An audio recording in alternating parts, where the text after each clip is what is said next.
todos y bienvenidos a Mundo Azul.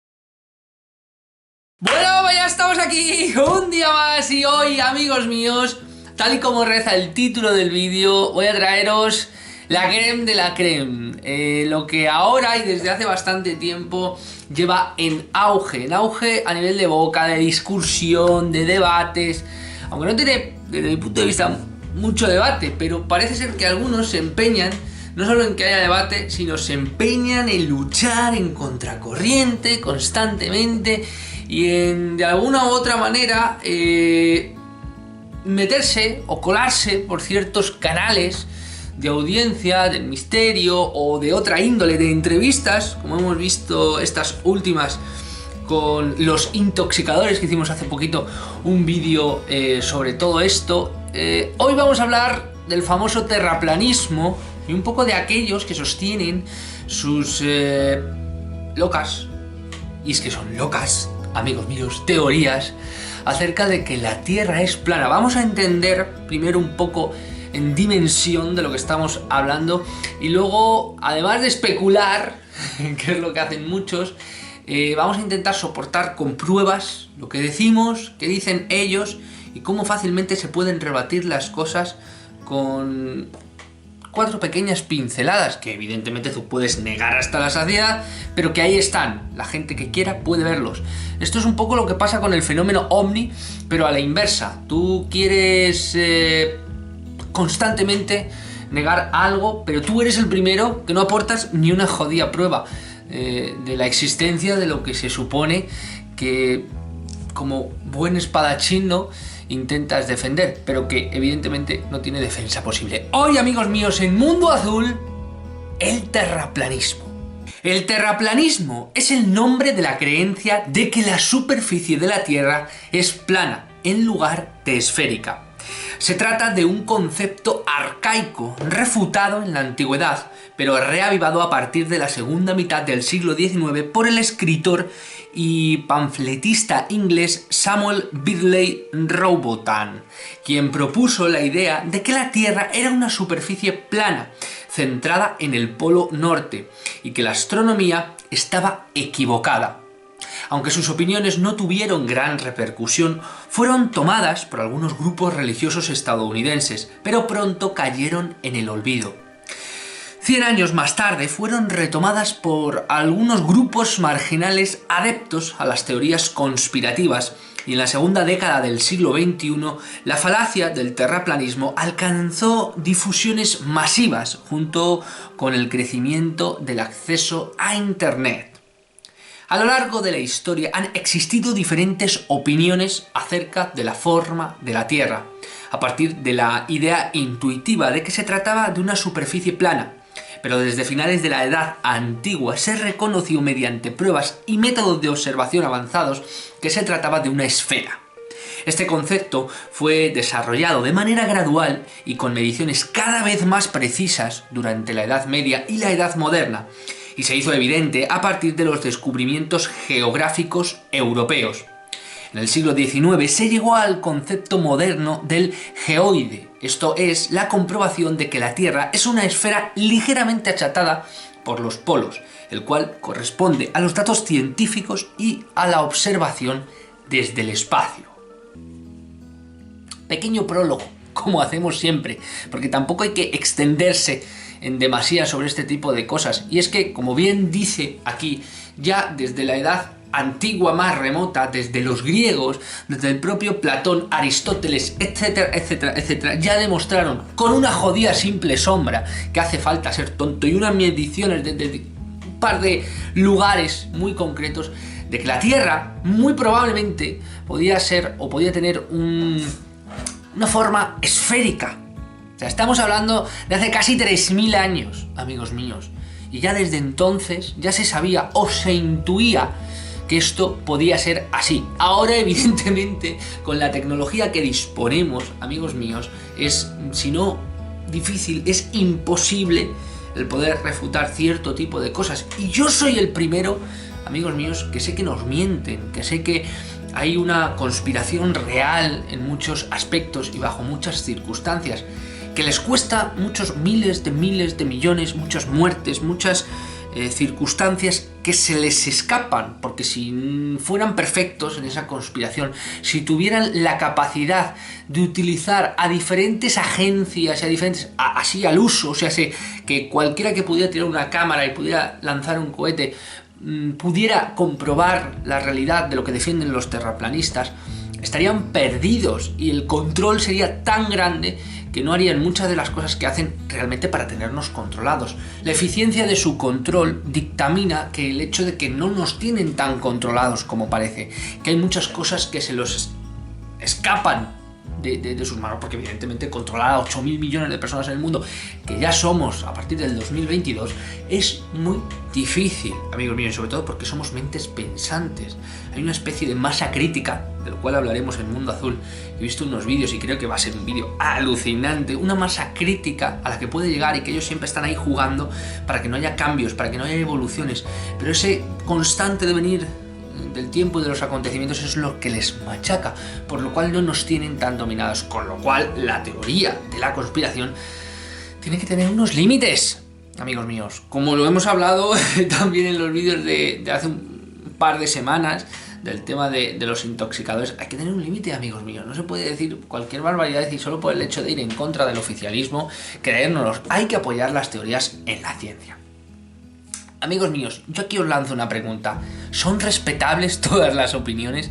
He visto hace poco un vídeo de José Antonio Marina Torres, que es increíble, un filósofo, ensayista y pedagogo español famosísimo y uno de los más reputados académicos españoles que existen, que decía, lo vi en un vídeo short de estos que aparecen en YouTube y en TikTok, en las redes sociales, decía que él a todos sus alumnos al comienzo de la clase, en el posgrado, en la clase de filosofía de la universidad, les preguntaba: ¿es verdad que todas las opiniones son respetables? Y decía que se quedaba asombrado. Todos sus alumnos decían que sí, casi de forma unánime. Y él decía: no os equivoquéis. Lo que es respetable es el derecho a profesar una opinión sin que haya una especie de inquisición. Pero la respetabilidad de esa opinión dependerá del contenido de esa opinión. Y es que no lo entendemos, amigos míos. Y él decía, hay opiniones de todo tipo. Hay opiniones estúpidas, hay opiniones blasfemas, hay opiniones irrespetuosas, hay opiniones racistas, hay opiniones homófobas, hay opiniones de todo tipo, amigos míos. Y por lo cual, como hay opiniones que se salen del estándar de una convivencia, de los parámetros éticos, morales y sociales de un equilibrio, no todas las opiniones pueden respetarse. Y al hilo de los acontecimientos que estamos tratando hoy aquí en Mundo Azul, el terraplanismo, amigos míos, es una idea que es respetable, que se dictamine o se comente, pero no es respetable el contenido que están intentando llevar a cabo. Y es una estupidez como un piano, ¡como un piano! Y hay que decirlo bien alto, el terraplanismo es la estupidez más grande que al ser humano se le ha podido ocurrir en muchísimo tiempo. Lo siento quien se ofenda, pero es la realidad. Y es estar desconectado por completo, ya no solo del oficialismo, de la ciencia, de las nuevas tecnologías, de las últimas noticias, avances en descubrimientos científicos, sino completamente del mundo y del universo. Es montarte unos mundos de Pubuki en el que estás pues poco menos que fumado y que no te enteras ni de la misma manera de lo que estás hablando, que simplemente por el hecho de decir una estupidez ya te crees que eres conspiranoico y que te estás saliendo del domo, como ellos dicen, y que estás pensando por ti mismo cuando lo que estás diciendo es una barbaridad y una estupidez. ¿Qué argumentos? Vamos a intentar ser un poco lógicos. ¿Qué argumentos o pruebas dan los terraplanistas para soportar semejantes teorías? Os voy a dar 5, porque os podría dar 20, pero a cada cual es más rocambolesca y se sostiene menos sobre sí misma. Pero bueno, os voy a dar 5 para que esto no se alargue mucho en el tiempo. La primera es: según ellos, no existe una curvatura visible en el horizonte ni tampoco desde las alturas. Bien, la Tierra, como muchos sabréis, habéis estudiado o de alguna manera lo habéis comprobado, si os habéis metido en algún organismo público, en alguna página de astronomía o en la ISS habéis hecho un mínimo estudio. La Tierra es una esfera con alguna que otra protuberancia y deformación de unos 12.000 kilómetros de diámetro.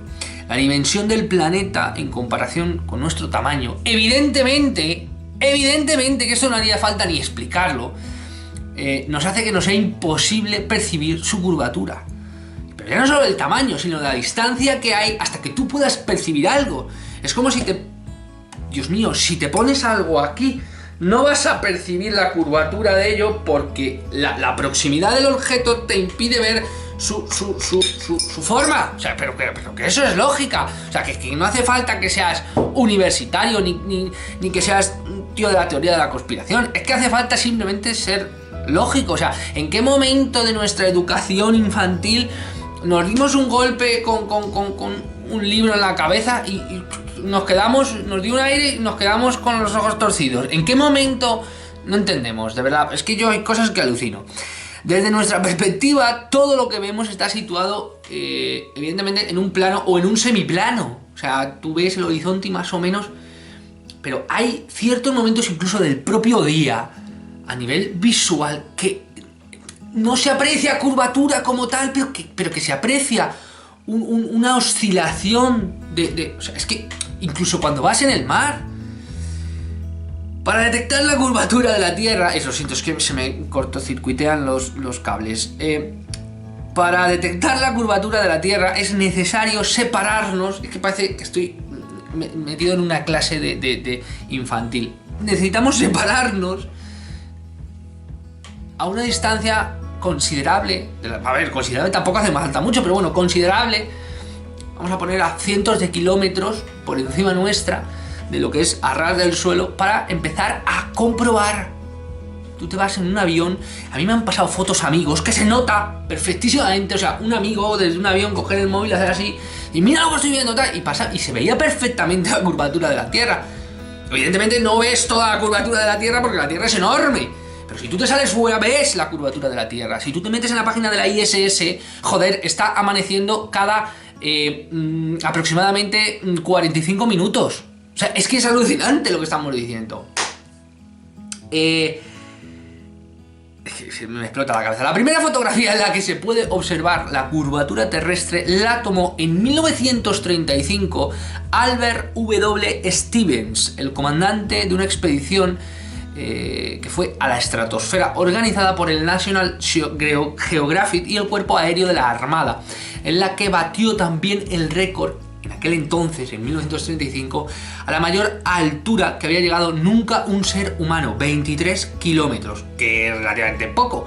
O sea, bueno, más o menos, pero por aquel entonces era una absoluta flipada. Aunque desde el suelo no podamos observar la curvatura de nuestro planeta de forma directa, también hay otro método bastante común, que son los eclipses de luna. Si nos permiten verla gracias a la sombra que proyectan el satélite en nuestra Tierra. Es que es sencillo. El eclipse lunar ocurre las noches en las que el Sol, la Tierra y la Luna están perfectamente alineados con nuestro planeta, interponiéndose entre las estrellas y el satélite. La sombra de la Tierra avanzada sobre la superficie lunar, mientras dura el eclipse, con borde circular perfectamente definido. Amigos míos, tampoco hace falta, como digo, ser muy listo. Segundo argumento que dan los terraplanistas para soportar su visión, su teoría: podemos ver las mismas estrellas todas las noches. Bien, los argumentos son así de gilipollez, o sea, es que son absurdos, son estúpidos, hasta unos niveles en el que rayas la propia historia de la comunicación. O sea, es absurdo. Lo que decíamos el otro día, si empezamos a desdibujar que esto es una tijera, empezamos a desdibujarlo todo. Bueno, pues yo no me llamo así, yo no tengo tal, o sea, lo negamos todo por negarlo sin presentar ningún tipo de prueba. Pero que esto es una absoluta estupidez, que como digo, lo han estudiado, empiezan a estudiarlo, me parece que en primero de infantil. O sea, es que es alucinante. Y es que el hecho de que estos señores terraplanistas digan que no podemos, de que podemos ver las mismas estrellas todas las noches, es una falacia como una casa. El cielo nocturno no siempre es el mismo, amigos míos, y yo aquí hoy en Mundo Azul no vengo a descubriros nada de esto. De hecho, a medida que pasa el año, vemos unas u otras estrellas en diferentes estaciones. Aunque tú estés, en este caso yo aquí en Navaluenga, y todos los jodidos días salga a la terraza, sea nublado o no sea nublado, evidentemente tiene que no ser nublado para poder verlo. Si yo pudiera estar todos los días, los 365 días que tiene un año, pudiera estar en mi terraza todas las noches, con unas buenas condiciones climatológicas y ver el cielo, vería que no se ven las mismas estrellas. Pero es que yo, amigos míos, este hombre aquí se ha puesto a ver desde el 25 de junio hasta el 12 de septiembre, buen tiempo, estamos hablando de 3 meses de buen tiempo prácticamente, la noche del cielo, solo hecho en verano muchísimas veces, y el cielo cambia completamente. Y el cielo cambia completamente. Y ya no solo el cielo, sino también el sol, que ahora está saliendo por allí, amigos míos, y hace una rotación directa casi frontal enfrente mía, y en verano el sol sale por allí y hace una rotación por encima mía y se oculta por la parte del sur oeste. Con lo cual hay una rotación clarísima de la propia esfera, es que del propio cuerpo en el que nosotros vivimos, que evidentemente si fuera plano no podría rotar. ¿Cómo explicas eso? No lo explicas de ninguna manera. Y es que, por ejemplo, mientras que en el cielo de verano se oscurece, por ejemplo, yo que sé, en Cataluña, vemos las constelaciones del Cisne, el Águila, la Lira, entre otras muchas, en invierno a la misma hora no son visibles en el cielo, y eso es porque hay una rotación, amigos míos. En cambio, Orión, el Tauro o las Pléyades son observables a primera hora de la noche invernal, cosa que no pasa, amigos míos, en verano. Además de este argumento clásico del terraplanismo, se centra en ilustrar el cielo del hemisferio norte, olvidando que el paisaje nocturno, y esto es la puta gilipollez más grande que se puede... cuando tú hablas con un terraplanista, esto debería golpearles en el cerebro. Si tuvieran cerebro, deberían golpearles y resonarles como un gong interno. En el hemisferio norte no se ven las mismas estrellas que en el hemisferio sur, amigos míos. La estrella del polo norte, como se suele decir, la que apunta en el norte, no se ve, ya no solo en el hemisferio norte, sino en diferentes partes del hemisferio norte. Pongamos otra vez Cataluña. No se ve igual en Cataluña que en el polo norte. En Cataluña se ve casi en la parte central, y en cambio en el polo norte se ve justo encima. Pero es que si tú te vas al hemisferio sur, amigos míos, séase la parte, los países incluso hasta más cercanos nuestra, véase Marruecos, véase el Sáhara, o si ya te vas evidentemente mucho más al hemisferio sur, a las partes de Angola, Ruanda, todo ese tipo de cosas, amigos míos, no existe la estrella polar, amigos míos. O sea, existe, pero ellos no la ven, porque evidentemente hay una curvatura que les impide ver el cielo directamente como nosotros lo vemos, porque... Joder, la Virgen. ¿Dónde hay una pelota? No tengo una pelota. Bueno, no pasa nada. Si esto es una bola y nosotros estamos viendo aquí la estrella polar, es que es absurdo. Vemos la estrella aquí polar. O sea, desde diferentes puntos de vista la veremos más arriba o más abajo. Pero es que desde aquí, amigos míos, no ven la jodida estrella polar. ¿Entendéis? Es que es fácil de entender. Entonces, si yo estoy en el hemisferio sur, la teoría fantástica que apoya, o sea, ya solo como teoría que apoya el hecho de que la Tierra es esferoide, amigos míos, es el hecho de que no ven las mismas estrellas y no hay las estrellas guía. Que no es que no se muevan, es que se mueven mucho menos, y por lo cual los antiguos marinos, por ejemplo, las utilizaban para poder guiarse cuando no había brújulas o cuando no había métodos concretos. Pero el problema es que cuando iban a los hemisferios sur tenían que coger otro tipo de estrellas como referencia, que se movían igual de poco, amigos míos, que la estrella polar. Por lo tanto, esto, amigos míos, como dice por ejemplo, yo que sé, el Instituto de Astrofísica de Canarias o otros muchos institutos de astrofísica, hay que tener en cuenta que el cielo hay cierto tipo de referencias o puntos que se mueven de una forma mucho más lenta, que no es que no se muevan, pero luego en otros hemisferios hay que coger otros puntos de referencia, amigos míos. ¿Por qué se llama? ¿Por qué se llama? Esta es otro punto que ellos soportan de la teoría, como veis, súper estudiada de los terraplanistas. ¿Por qué se llama planeta si no es plano? ¿Por qué se llama planeta si no es plano? El origen etimológico de la palabra nada tiene que ver con la forma del cuerpo celeste. La Universidad de Oxford sitúa el origen del término en latín del planeta, que a su vez lo extrae del griego plano, sí, evidentemente, que significa vagabundo o errante. Vagabundo o errante significa el término plano, que viene de planeta, o planeta, mejor dicho, que viene de plano. Los 5 planetas que conocían los griegos eran Mercurio, Venus, Marte, Júpiter y Saturno, cuyas características eran poco diferentes a las de las estrellas de alrededor, porque ellos no entendían correctamente el término entre estrellas y planetas, creían que eran cuerpos, si no muy similares, casi prácticamente idénticos.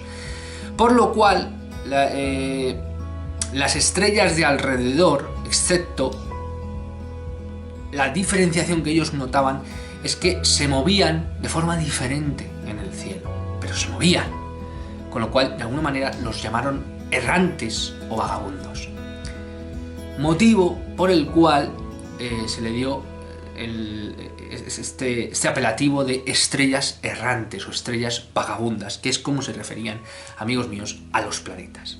El cuarto motivo, el cuarto epígrafe que utilizan para soportar la teoría es que lo dice la Biblia y algunos otros textos religiosos del mundo, cosa que es completamente mentira. Ningún pasaje de la Biblia dice explícitamente que la Tierra sea plana, amigos míos. Por ejemplo, el catedrático historiador y estudioso de la religión Jeffrey Burton sitúa la vinculación entre el libro y el terraplanismo con unos pocos padres cristianos que negaban la esfericidad de la Tierra, tomando erróneamente pasajes como geográficos en lugar de metafóricos. Os he puesto antes una imagen que es muy típica, en el que aparecen diferentes composiciones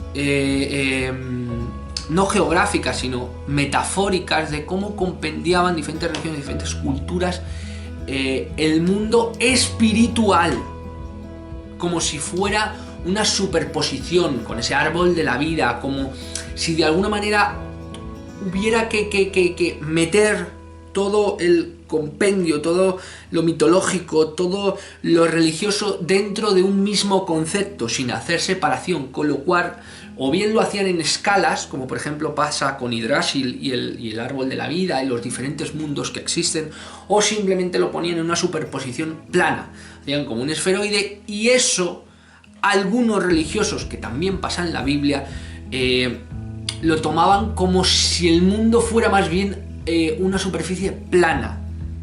¿De acuerdo? Son 3 o 4, o sea, no son... O sea, pero ya el resto de personas, de religiosos concretamente, eran muy estudiosos. Véase los jesuitas o véase muchos otros religiosos que verdaderamente casi eran más científicos que religiosos. De hecho, antiguamente la cultura, y te estoy hablando antiguamente, como desde siempre, la cultura pasaba por las manos de aquellos que se dedicaban primero a ser religiosos o que estaban tocados con el tema de la religión, sacerdotes, curas, etcétera, etcétera, etcétera. Por lo tanto, conocían realmente y estudiaban todo ese tipo de cosas.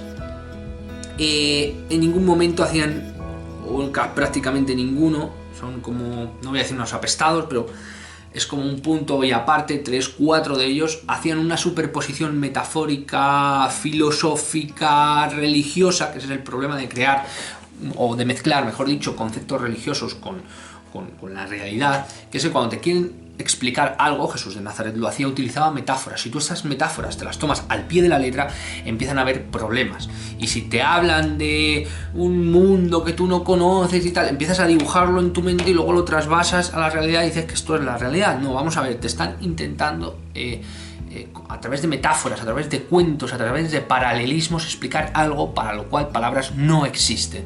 Con lo cual, si eso tú lo traspolas a una realidad, destrozas la realidad, y sobre todo encima si luego te vuelves un ortodoxo de esa realidad. Y en los tiempos modernos hemos bebido de configuraciones de personas que no conocían, que no sabían y que tenían una idea vaga y que habían cogido una simple metáfora y la habían traspolado a su filosofía tal cual se lo estaban explicando. Entonces, a veces el ser literal es muy complicado. O sea, yo os hablo por gente que conozco que es literal y tú le dices, estoy ya allí, o sea, estás ahí y te faltan a lo mejor 20 minutos. Ya estoy allí. Ser literal, como pasa con algunos, es, pues si no te veo, ¿dónde estás? ¿Dónde estás? ¿No dices que estás ya aquí? Bueno, no, joder, estoy llegando, no seas literal. O sea, ya estoy allí, me refiero que estoy llegando. Hay que tener un concepto un poco más o menos claro de lo que se está diciendo. El quinto argumento que dan, dicen, dado que la tecnología moderna no puede medir la magnitud de la Tierra, falso, nunca podremos garantizar que ésta sea esférica. Falso, y además es una falacia de argumentación impositiva, o sea, sé que como no hay métodos, pues eso lo hacían antiguamente muchísimo. Esto es lo que hay, y si no, demuéstrame que lo que estoy diciendo es mentira. No puedo demostrártelo porque no tengo medios, pero lo que tú estás diciendo tampoco se sostiene sobre una base real. O sea, ellos piden pruebas de algo y pues yo puedo decir que la Tierra es cuadrada. Como no puedes demostrarlo, pues vente tú a decirme que eso es mentira. Es una falacia total y absoluta, además encuadrada en el término de oratoria, ¿sabes? En el sentido que intentas quitar en base a que no pueden demostrar lo que tú puedes estar diciendo y ellos tampoco tienen la prueba suficiente y fehaciente, pero eso es, pues bueno, es algo completamente estúpido, que no va a ningún sitio y que la conversación se acaba. O sea, no intentas entender ni intentas llevar la conversación a buen puerto, sino a dejar, como pasa en el ajedrez, un enroque, ¿no? Algo que entablas, no podemos continuar. ¿Por qué? Porque pretendes ganar la conversación y no intentar buscar la verdad. Pitágoras propuso el modelo de la Tierra esférica hace poquito, en torno al siglo IV antes de Cristo. 3 siglos después, en el 3 antes de Cristo, Eratosthenes logró demostrar tal cosa, incluso calculó con más o menos gran precisión para su momento su perímetro, casi nada, basándose en el modelo esférico. El divulgador científico Carl Sagan popularizó en la serie del Cosmos el razonamiento matemático que siguió el griego, que involucraba a la sombra proyectada por 2 estacas situadas en las ciudades de Siena y Alejandría. O sea, tomó el mismo modelo en 2 lugares diferentes para ver que verdaderamente había una no solo consonancia, sino que cambiaban, con lo cual evidentemente luego calculas el cambio y evidentemente ves que donde vivimos, la roca donde vivimos es esférica. Desde entonces en adelante se han sucedido las circunnavegaciones alrededor del planeta, la primera llevada a cabo por el maravilloso Fernando de Magallanes en 1519 y 1522. Hay constancia de miles de satélites artificiales, amigos míos, que eso se nos olvidan, ya no solo de empresas privadas, sino de también pequeñas empresas que están despegando, que no son grandes satélites, pero que ahí están orbitando, que se han hecho mediciones gravitacionales que han permitido definir con precisión la forma de la Tierra, y existe un gran repósito de imágenes del planeta capturadas desde el espacio. Todas ellas han permitido confirmar una y otra vez lo esferoide de la Tierra, en realidad, dado que no es esferoide tal cual, es aplastada o achatada por los polos. Amigos míos, como contaba antes, cada uno puede tener su opinión. Yo puedo pensar lo que me dé la gana y libre eres de pensarlo, pero hay cierto tipo de cosas que no nos llevan a ningún lado. Y el terraplanismo, amigos míos, respetable en el nacimiento de su opinión, pero completamente errónea, amigos míos, no va a ningún lado. Y el problema del terraplanismo es que es la última frontera de la comunicación. Si nosotros aceptamos que el terraplanismo es cierto, sin dar ninguna prueba, intentando tirar teorías que están suficientemente comprobadas y que realmente hay energías centrífugas, heliocéntricas, hay un montón de cosas que podemos comprobar a día de hoy, incluso parámetros arquitectónicos que se rigen en su construcción por lo esférico y el diámetro de la propia Tierra, véase puentes, véase construcciones catedrales, véase que han tomado esas referencias verdaderamente para conseguir levantar esos enormes monumentos, la diferenciación de esos diámetros, de esa composición de esfera, si entendemos ese tipo de cosas y gracias a eso lo han conseguido, es que eso son pruebas que se van sumando y las matemáticas no mienten. O sea, si lo consiguió un tío con un palo en la arena en 2 ciudades diferentes hace 3000 años, como tú, ahora, a día de hoy, que yo entiendo que muchas de las cosas, mira, lo decía el otro día un hombre al que yo sigo, que la verdad me gusta bastante y de hecho en muchas de sus exposiciones, de hecho ha escrito un libro hace no mucho que yo creo que está bastante bien, y decía que todo lo que hacemos, en definitiva, en muchos puntos, es un acto de fe. Es cierto, o sea, dice, ¿tú la Tierra es redonda? No. ¿Tú la has visto? No. ¿Tú la has comprobado? No. Vale, de acuerdo, si podemos estar así hasta la saciedad. Pero hay ciertos puntos de vista que lo primero no nos llevan a ningún lado. Y lo segundo, que no voy a negar el acto de fe o el acto de confianza en cierto tipo de parámetros o cosas comportamentales aprendidas de las cuales no lo tenemos al 100%. Pero negarlo todo por negarlo, o sea, romper la estructura básica de un pensamiento generacional, de un pensamiento como raza, de un pensamiento, o sea, intentar por el simple deporte de fastidiar, sin implantar nada nuevo, destruir por destruir, como se suele decir, no me aporta absolutamente nada. Incluso, si me apuras, si me viera verdaderamente parapetado contra la pared, el pensar algo erróneo que me lleva más o menos a la verdad, lo prefiero antes que pensar en algo que es completamente erróneo y que ha nacido del simple hecho de destruir. Recordar esa frase porque yo creo que es muy importante y sobre todo es un punto de vista que nos ayuda a construir. De hecho, las grandes ideas, las grandes propuestas, los grandes avances han sido de acercarse a la verdad con el propósito de, bueno, lo que tenemos no es perfecto, pero nos acerca y nos ayuda a continuar. Pero el hecho de decir, no, eso es erróneo, yo creo que esto es así, sin dar ninguna prueba, sin soportarse en base a ninguna teoría ni a ningún pensamiento, lo único que nos lleva es al caos, que es lo que pretenden muchas cosas y lo que pretenden, por ejemplo, los intoxicadores, destruir cierto tipo de conceptos. Hay algunos que profesionalmente, hay algunos que inconscientemente, para implantar cierto tipo de pensamientos que desmitifiquen realidades que están subyacentes, que yacen en lo profundo. Y yo creo que eso es un tremendo error. Y amigos míos, el terraplanismo es un tremendo error. Hasta aquí, amigos míos, el vídeo de hoy. Necesitaba hacer este vídeo porque si no, no me quedaba a gusto. Ya hice el de los intoxicadores, que yo creo que estuvo bastante bien. He hecho también el tema del Black Alien, que yo creo que también nos ayuda un poco a intentar no solo quedaros con lo que os cuento, sino también un poco con la moraleja, con la metáfora, con el cuento de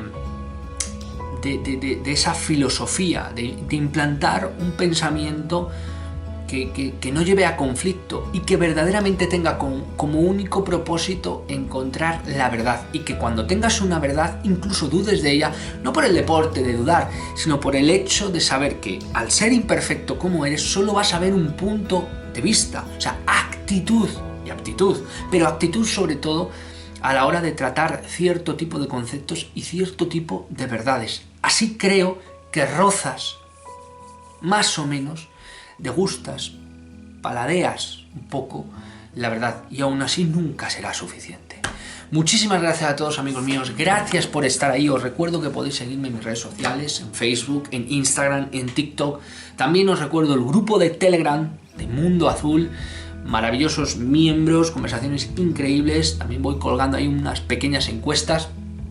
También os recuerdo los vídeos short de YouTube de Mundo Azul, donde voy intentando colgar más asiduamente noticias buenas, reflexiones, vídeos interesantes. Ahora estoy colgando mucho cosas que me están llegando del fenómeno OVNI, de cosas que son vídeos que valen absolutamente oro, vamos, una prueba y una evidencia clara. Hasta cierto punto llegan las manipulaciones de internet y eso evidentemente no es una manipulación, y quien tenga ojos, como se suele decir, que vea, si es que quiere, que no todo el mundo quiere. También os recuerdo, cómo no, la membresía del canal, nunca quiero que se me olvide, para todos aquellos que decidan aportar lo que buenamente consideren y ayudarnos un poco en el canal a hacer nuevos vídeos diferentes y salidas que tengo previstas. Espero hacer una dentro de pocos días, si Dios quiere, que las mostraré y que tiene que ver con las apariciones marianas. Va a estar muy bien y espero que os guste. Y espero poder hacer alguna más, a ver si tengo tiempo y me permite Dios poder hacerlas, porque yo disfruto muchísimo con las salidas. Amigos míos, muchísimas gracias a todos, gracias por estar ahí y nos vemos en el próximo vídeo.